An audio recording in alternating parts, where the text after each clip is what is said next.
نحمده ونستعينه ونستغفره ونعوذ بالله من شرور أنفسنا ومن سيئات أعمالنا من يهده الله فلا مضل له ومن يضلله فلا هادي له وأشهد أن لا إله إلا الله وحده لا شريك له وأشهد أن محمدا عبده ورسوله أما بعد فإن خير الحديث كتاب الله وخير الهدي هدي محمد صلى الله عليه وسلم وشر الأمور محدثاتها وكل محدثة بدعة وكل بدعة ضلالة وكل ضلالة في النار. اللهم صل على محمد وعلى آل محمد كما صليت على إبراهيم وعلى آل إبراهيم إنك حميد مجيد. اللهم بارك على محمد وعلى آل محمد كما باركت على إبراهيم وعلى آل إبراهيم إنك حميد مجيد. أعوذ بالله السميع العليم من الشيطان الرجيم. بسم الله الرحمن الرحيم. اهدنا الصراط المستقيم صراط الذين أنعمت عليهم غير المغضوب عليهم ولا الضالين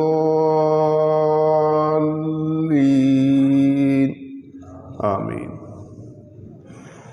یہ مغضوب اور ضال یہ دونوں قومیں مسلمانوں کی دشمن ہیں. اس لیے نماز کی ہر رکعت میں ہم یہ دعا کرتے ہیں کہ اللہ یہ مغضوب، یہ یہودی اور یہ ضال، یہ عیسائی، اللہ ان کے راستے سے بچا. یہ شروع سے ہمارے دشمن ہیں. مدینے میں 3 قبیلے آباد تھے یہودیوں کے، بنو نذیر، بنو قینقاع اور بنو قریظہ. 2 قبیلے تو شروع ہی میں جب انہوں نے سازش کی رسول اللہ صلی اللہ علیہ وسلم کو شہید کرنے کی، جلا وطن کر دیے گئے. تیسرا قبیلہ بنو قریظہ یہ مدینے میں موجود رہا، کیونکہ انہوں نے کوئی ایسی حرکت نہیں کی تھی کہ ان کے خلاف کوئی ایکشن لیا جاتا. انہوں نے بدعہدی جنگ خندق کے موقع پر کی. جنگ خندق میں مدینے کو مشرکین مکہ نے اور غطفانیوں نے گھیر لیا، اور مسلمان اتنے قلیل تھے اور اتنے کمزور تھے کہ ان کا مقابلہ نہیں کر سکتے تھے. مسلمانوں کو اپنی جان بچانے کے لیے مدینے کے گرد خندق کھودنی پڑی تاکہ وہ مدینے پر حملہ آور نہ ہو سکے. لیکن اندر سے منافقین اور یہ بنو قریظہ کے یہودی، ان کی شرارتیں شروع ہو گئیں. باہر دشمن موجود ہے، مسلمان محاصرے کی حالت میں ہیں. اور ذرا دیکھیے قرآن مجید نے وہ جو نقشہ کھینچا ہے اس جنگ کا، یہ سورۃ الاحزاب میں اللہ فرماتا ہے اذ جاؤکم من فوقکم ومن اسفل منکم واذ زاغت الابصار. دشمن اوپر سے بھی آیا، نیچے سے بھی آیا، تمہاری آنکھیں پھترا گئیں، تمہارے دل تمہارے حلق کے اندر پہنچ گئے، اور تم اللہ کے بارے میں غلط گمان کرنے لگے. اور اس وقت اللہ نے اہل ایمان کو آزمایا وَزُلْزِلُوا زِلْزَالًا شَدِيدًا، شدید قسم کا ان کو ہلا کر رکھ دیا. مالک الملک نے دشمن کی کثرت اور وہ محاصرہ اتنا تکلیف دہ تھا اور اتنا خطرناک تھا کہ مسلمان ہل گئے. اور اس وقت کے جو منافقین تھے وہ یہ کہنے لگے وَإِذْ يَقُولُ الْمُنَافِقُونَ وَالَّذِينَ فِي قُلُوبِهِم مَرَضٌ، منافقین اور جن کے دلوں میں بیماریاں تھیں وہ کہنے لگے ما وعدنا اللہ ورسولہ الا غرورا، اللہ نے اور اس کے رسول نے جو ہم سے وعدے کیے تھے کہ تمہیں کامیابی ملے گی، تمہیں فتح ملے گی، وہ تو سارا دھوکہ نکلا۔ اب تو ہم بچ ہی نہیں سکتے، اب تو چاروں طرف سے دشمن حملہ آور ہے، اور اندر سے یہ منافقین یہودیوں کے ساتھ مل کر سازش کرنے لگ گئے۔ یہ یہودیوں کی سازش بنو قریظہ، اور یہ حالات دیکھیے، اندازہ کیجئے اس واقعے سے، جو واقعہ صحیح مسلم کا ہے کہ رسول اللہ صلی اللہ علیہ وسلم نے جب ان کے بارے میں سنا کہ یہودیوں نے بھی کوئی سازش شروع کر دی ہے، تو آپ نے فرمایا، ہے کوئی جو جائے اور جا کر بنو قریظہ کے حالات معلوم کرے، ان کی جاسوسی کرے، ان کے بارے میں پوچھے؟ صحابہ میں سیدنا زبیر کھڑے ہوئے، کہ یا رسول اللہ میں حاضر ہوں۔ آپ نے پھر سوال کیا، دیکھیے خوف جو اللہ نے نقل کیا، خوف مسلمانوں پہ یہ خوف طاری ہو سکتا ہے۔ آپ نے پھر کہا، ہے کوئی جو شخص جائے اور بنو قریظہ کے اندر ان کے حالات کو معلوم کرے، ان کے بارے میں معلومات لائے؟ کوئی کھڑا نہیں ہوتا سوائے زبیر کے۔ زبیر رضی اللہ عنہ کہتے ہیں، میں حاضر ہوں یا رسول اللہ۔ آپ نے تیسری بار کہا، تیسری بار بھی زبیر کھڑے ہوئے۔ آپ نے کہا، ہر نبی کا حواری ہوا کرتا ہے، میرا حواری زبیر ہے۔ وہ گئے، جا کر معلومات لی اور کہا، یا رسول اللہ انہوں نے غداری کر لی۔ وہ مقابلے کے لیے بالکل تیار بیٹھے ہیں۔ آپ صلی اللہ علیہ وسلم نے زبیر کو کہا، میرے ماں باپ دونوں تجھ پر قربان، تو نے بڑا ہمت والا کام کیا۔ دیکھیے اللہ کے نبی صلی اللہ علیہ وسلم، زبیر رضی اللہ عنہ کہتے ہیں کہ فخر سے بتاتے ہیں کہ مجھے اللہ کے نبی صلی اللہ علیہ وسلم نے یہ کہا تھا کہ میرے ماں باپ تجھ پر قربان۔ عبداللہ بن زبیر کہتے ہیں کہ ہم بچے تھے، حسان کے جو قبیلہ تھا وہاں ہمیں عورتوں کے ساتھ رکھا ہوا تھا، ہم دیوار پر جھانکا کرتے تھے تو ہم نے دیکھا کہ ہمارے والد زبیر وہ اسلحے کے ساتھ گزر رہے ہیں، بنو قریظہ جا رہے ہیں، اور پھر والد فخر سے بتایا کرتے تھے کہ اللہ کے نبی صلی اللہ علیہ وسلم نے مجھے یہ کہا تھا کہ میرے ماں باپ تجھ پر قربان۔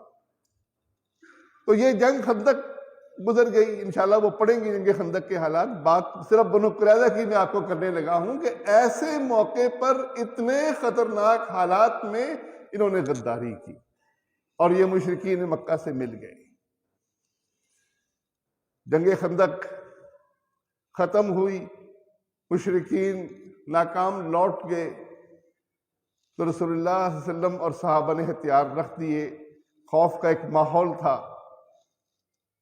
صحابہ پرسکون ہو گئے۔ جبرائیل علیہ السلام رسول اللہ صلی اللہ علیہ وسلم کے پاس حاضر ہوئے، کہنے لگے، یا رسول اللہ تم نے تو ہتھیار رکھ لیے، ہم نے تو ابھی ہتھیار نہیں رکھے، ہم تو ہتھیار کے ساتھ موجود ہیں۔ تو کہا، کدھر جانا ہے، کہاں لڑائی اب کرنی ہے؟ تو جبرائیل نے بنو قریظہ کی طرف اشارہ کیا، اپنے سر سے مٹی کو جھاڑا، یہ صحیح بخاری کی روایت ہے، اور کہا کہ بنو قریظہ چلنا ہے۔ آپ صلی اللہ علیہ وسلم نے صحابہ کو حکم دیا کہ سب صحابہ بنو قریظہ پہنچ جائیں، ان کا محاصرہ کرنا ہے۔ یہاں ایک مسئلہ بھی دیکھیے، آپ سمجھنے کے لیے ذرا غور کیجئے بات پر۔ آپ نے فرمایا کوئی شخص عصر کی نماز ادا نہ کرے جب تک وہ بنو قریظہ نہ پہنچ جائے۔ صحابہ چل دیے، کچھ صحابہ پہنچ گئے، کچھ درمیان میں تھے، عصر کا وقت ہو گیا۔ صحابہ کہنے لگے کہ نماز کا وقت ہو گیا ہے، ہم نماز ادا کرتے ہیں۔ تو کچھ صحابہ نے کہا کہ نہیں، ہمیں تو حکم یہ دیا گیا ہے کہ ہم بنو قریظہ جا کر نماز ادا کریں، ہم تو بنو قریظہ جا کر نماز پڑھیں گے چاہے نماز کا وقت نکل کیوں نہ جائے۔ اور دوسرے صحابہ، کچھ صحابہ نے کہا کہ رسول اللہ صلی اللہ علیہ وسلم کا مقصود یہ تھا کہ ہم وہاں جلدی پہنچیں، ہم نہیں پہنچ سکے۔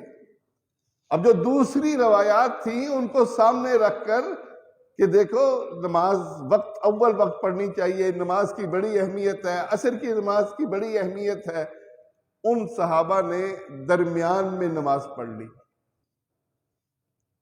رسول اللہ صلی اللہ علیہ وسلم کو بتایا گیا، آپ نے دونوں میں کسی پر اعتراض نہیں کیا، کسی پر نکیر نہیں کی۔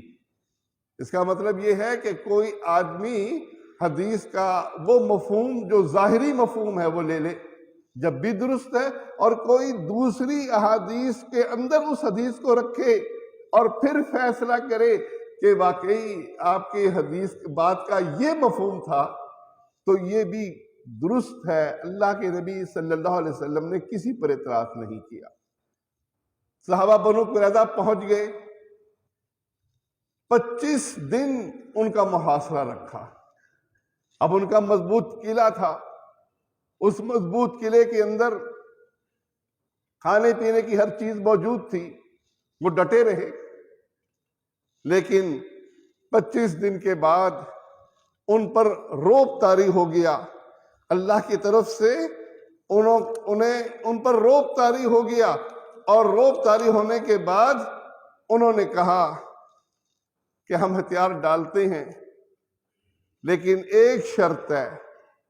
سعد بن معاذ رضی اللہ تعالیٰ عنہ، وہ ہمارے قبیلے کے حلیف قبیلہ تھا ان کا، تو وہ ہمارا فیصلہ کرے کہ ہمیں کیا سزا ملنی چاہیے، کیونکہ غداری تو تھی اور بہت بڑی غداری تھی کہ ایسے موقع پر مسلمانوں پر حملے کا پروگرام بنا رہے تھے جب وہ دشمن کے اندر گھرے ہوئے تھے، اور دشمن کے مقابلے میں وہ اتنے تنگ تھے کہ اللہ کہتا ہے کہ تمہاری نگاہیں پتھرا گئی تھی، تمہارے دل حلقوں تک پہنچے ہوئے تھے۔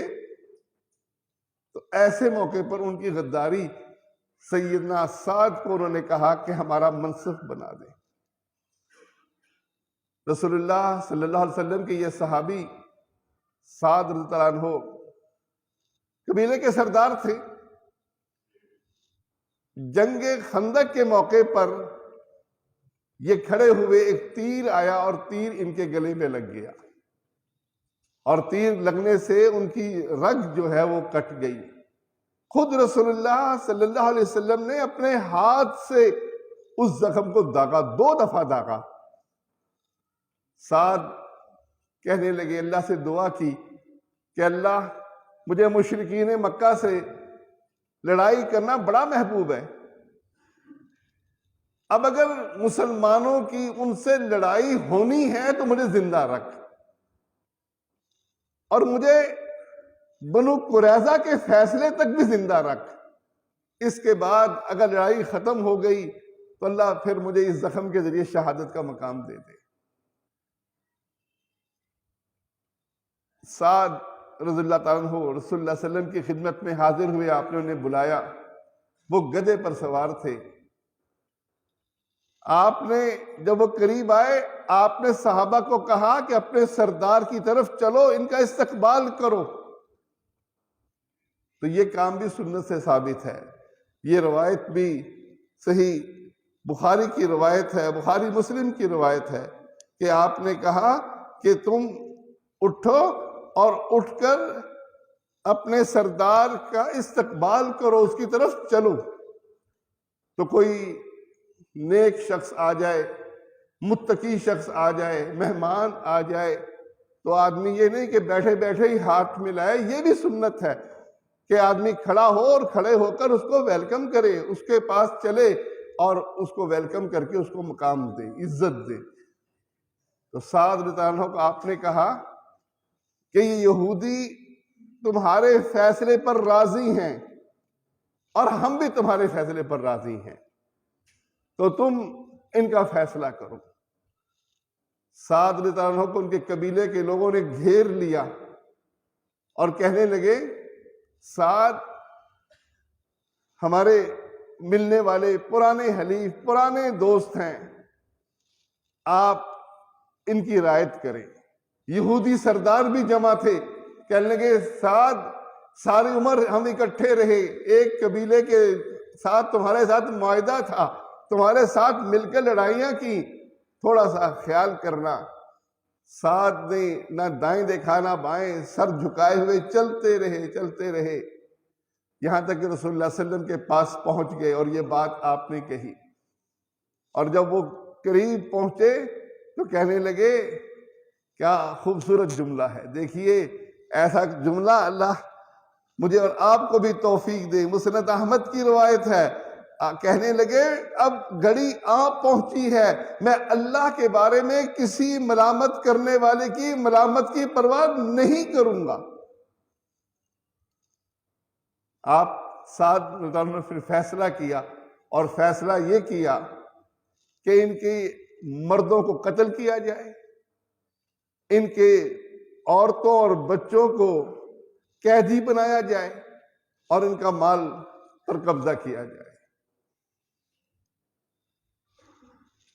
یہ پھر قتل ہوئے ان کے سردار اور ان کے عوام، 400 بندے بنو قریظہ کے قتل ہوئے۔ یہ ترمذی کی روایت ہے، اور سیرت ابن اسحاق کی ایک روایت بڑی عجیب روایت ہے۔ ام المومنین عائشہ صدیقہ رضی اللہ تعالیٰ عنہ کہتی ہیں کہ ایک یہودی عورت اسی قبیلے کی میرے پاس آ گئی اور مجھ سے بڑا ہنس ہنس کر باتیں کرتی رہی، مسکراتی رہی، ہنستی رہی، باتیں کرتی رہی۔ اتنے میں اس کو آواز دی کسی نے اور کہا کہ میں اب قتل ہونے جا رہا ہوں۔ وہ کہنے لگی میں بھی تیرے ساتھ قتل ہوں گی، کہنے لگی مجھے بھی اس کے ساتھ قتل کر دو۔ صحابہ نے اس کی فرمائش پر اس کو بھی قتل کر دیا۔ عائشہ طلحہ کہتی ہے میں یہ منظر نہیں بھول سکتی کہ کیسے ایک مسکراتی ہنستی ہوئی عورت اور قتل ہونے کے لیے بالکل تیار تھی۔ یعنی یہ ان کے عقیدے کی پختگی ان کے دین میں، کہ وہ اپنے دین میں، اپنے زوم میں اپنے آپ کو اللہ کا محبوب جانتے تھے، اور سمجھتے یہ تھے کہ چند دن جہنم کی آگ لگے گی پھر ہم جنت میں آ جائیں گے، ہم مستقل جہنم میں نہیں رہیں گی۔ عائشہ طلحہ کہتی ہیں کہ مجھے اس عورت کے قتل پر حیرت ہو رہی تھی۔ تو ان کے آدمی قتل ہوئے، عورتیں ان کی لونڈیاں بنی، مال غنیمت کے طور پر تقسیم ہوا، اور یہ قبیلہ بھی ایسے مدینے سے صاف ہو گیا۔ تو تینوں قبیلوں نے غداری کی، تینوں قبیلوں نے مسلمانوں کے ساتھ معاہدہ کرنے کے بعد انہوں نے اس معاہدے کو توڑا، اور جو اللہ تعالیٰ نے ذکر کیا تھا کہ یہ تباہی ان پر کیوں آئی، انہوں نے اللہ اور اس کے رسول کی مخالفت کی۔ اور تباہی کیسے آئی؟ قبیلے مضبوط ہیں، قلعے موجود ہیں، اندر سامان بھی بڑا ہے، اللہ تعالیٰ نے فرشتوں کے ذریعے مسلمانوں کی مدد کی، ان پر رعب طاری کر دیا۔ رعب طاری کرنے کے ہونے کے بعد پھر وہ مقابلہ کرنے کی جرت نہیں کر سکے۔ تو بھائیو آج بھی یہی حالات ہیں، یہ دشمنی آج تک جاری ہے۔ سیدنا عمر رضی اللہ تعالیٰ عنہ کے دور میں ان یہودیوں کو مدینے کیا عرب پورے جزیرۃ العرب سے نکال دیا گیا۔ ان کی سازشیں رہی ہیں مسلمانوں کے خلاف۔ اب ان لوگوں کی سازشوں کو سمجھنا اور اپنی استطاعت کے مطابق ان کا مقابلہ کرنا، جس حد تک ہو سکے، جس حد تک انسان اس کام کو کر سکے، اور اس میں سب سے اہم چیز اپنی ہمدردیاں مسلمانوں کے ساتھ رکھنا۔ وہ مسلمان کیسے نکمے بھی کیوں نہ ہوں، لیکن بہرحال یہودیوں کے مقابلے میں، عیسائیوں کے مقابلے میں ہماری پوری ہمدردی اہل ایمان کے ساتھ ہونی چاہیے۔ یاد رکھیے الولا والبرا یہ ایمان کا بنیادی مسئلہ ہے۔ الولا اللہ کے لیے محبت، البرا اللہ کے لیے برات، اللہ کے لیے بیزاری۔ اللہ کے لیے محبت کن سے؟ اہل ایمان سے، جو اللہ کی توحید پر قائم ہیں، سنت پر چلنے والے ہیں، دیندار ہیں۔ اور برات کن سے؟ جو سیکولر ہیں، جو بے دین ہیں، جو یہود و نصارہ ہیں، جو اللہ کے اولیاء اللہ پر حملہ کرتے ہیں، بچوں کو شہید کرتے ہیں اور عورتوں کو بھی قتل کرتے ہیں۔ اسلام کے احکامات کے مطابق جنگ میں کسی عورت پر ہاتھ نہیں اٹھایا گیا، راہب پر، ان کے پادریوں پر ہاتھ نہیں اٹھایا گیا، بچوں کو قتل نہیں کیا گیا۔ جنگ قریظہ کے اندر بھی دیکھیے، جب قتل ہوتے تھے تو دیکھا جاتا تھا کہ یہ بالغ ہے یا نہیں، اس کے بال اگے ہیں یا نہیں۔ اگر بال نہیں اگے اس کو چھوڑ دیا جاتا تھا اور بالغ کو قتل کیا جاتا تھا۔ لیکن آج یہ بمباری کے ذریعے مسلمان بچوں کو قتل کر رہے ہیں، عورتوں کو قتل کر رہے ہیں۔ مسلمانوں کے اوپر ان کی طرف سے اندھا دھند بمباری ہے۔ ہمیں کبھی ان کے ساتھ ہمدردی نہیں کرنی۔ یہ الولا والبرا کا مسئلہ ہے۔ ہماری نجات اس میں ہے کہ ہم اہل ایمان کے ساتھ کھڑے ہوں اور ہم اہل کفر کے ساتھ برات کرنے والے ہوں، ان سے ہم جدا ہونے والے ہوں، ان کی مذمت کرنے والے ہوں۔ یہ ایمانیات کا مسئلہ ہے۔ ایسا نہیں جیسے لوگوں نے بنایا ہوا ہے کہ یہ آسمانی شریعت کے حاملین ہیں، یہ کافر نہیں ہیں، یہ نان مسلم ہیں، کافر نہیں ہیں۔ یہ بات انتہائی خطرناک ہے۔ دیکھیے، مسلم اور مسلم کے بعد دوسری چیز کافر۔ جو شخص رسول اللہ صلی اللہ علیہ وسلم پر ایمان نہیں لایا وہ کافر ہے۔ اس کے لیے کوئی اور لقب کہ اہل کتاب کا لقب درست ہے۔ اللہ نے یہود و نصارہ کو خطاب کرتے ہوئے اہل کتاب کا لقب دیا ہے۔ انہیں بات سمجھانے کے لیے بات انہیں پوری پہنچائی گئی اور انہیں بتایا گیا کہ تم کتاب کے حاملین ہو، تم اس کتاب کے مطابق اپنی زندگی سنوارو، اس کے مطابق عمل کرو، تم یہ اور یہ کام کیوں کرتے ہو؟ خطاب کے لیے اہل کتاب ہیں۔ لیکن یہ اہل کتاب بھی رسول اللہ صلی اللہ علیہ وسلم کے آنے کے بعد جب ایمان نہیں لائے تو کافر ہیں۔ اس میں کوئی شک نہیں ہے۔ ان کو یہ سمجھنا کہ نہیں یہ کافر نہیں ہے، یہ کوئی تیسری کیٹیگری ہے اور یہ لوگ بھی آخرکار نجات پا جائیں گے۔ جیسے ایک مسلمانوں کا ایک بہت بڑا مولوی وہ سب کو جمع کرتا ہے، وہ عیسائیوں کو بھی، یہودیوں کو بھی، ہندو کو بھی، اور جس کے پاس جاتا ہے اس کے مطابق نعرہ لگاتا ہے۔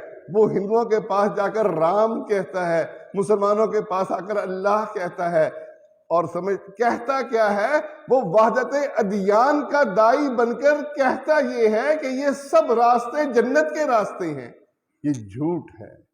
جنت کا ایک راستہ ہے اور وہ راستہ نماز کی ہر رکعت میں اللہ ہم سے کہلواتا ہے۔ اللہ کہلواتا ہے کہو کہ اللہ ہمیں سیدھے راستے پر چلا، وہ سیدھا راستہ جس پر تیرے انعام یافتہ لوگ چلے ہیں، اور اس کے ساتھ یہود و نصارہ کو خاص طور پر مینشن کر کے کہ یہ مغضوب ہیں، یہ ضال ہیں، ان کے راستوں سے پناہ مانگے۔ اس لیے بھائیوں، مسلمانوں کی ہمدردی کرنا، ان کے لیے دعائیں کرنا، ان کی امداد کرنا اور ان کے دشمنوں سے بائیکاٹ کرنا، نفرت کا اظہار کرنا، سوشل میڈیا پر جتنا ہو سکے ان کا رد کرنا، یہی کام ہے کرنے کا۔ اللہ مجھے اور آپ کو توفیق دے، ہم ان کی دشمنی کو سمجھیں۔ میں نے یہ واقعات آپ کو اس لیے بیان کیے صحیح روایات کے سامنے موجودگی میں کہ آپ کے دل میں ان کے بارے میں کوئی ہمدردی نہ رہے۔ یہ شروع سے ہمارے دشمن ہیں، آج بھی دشمنی کر رہے ہیں۔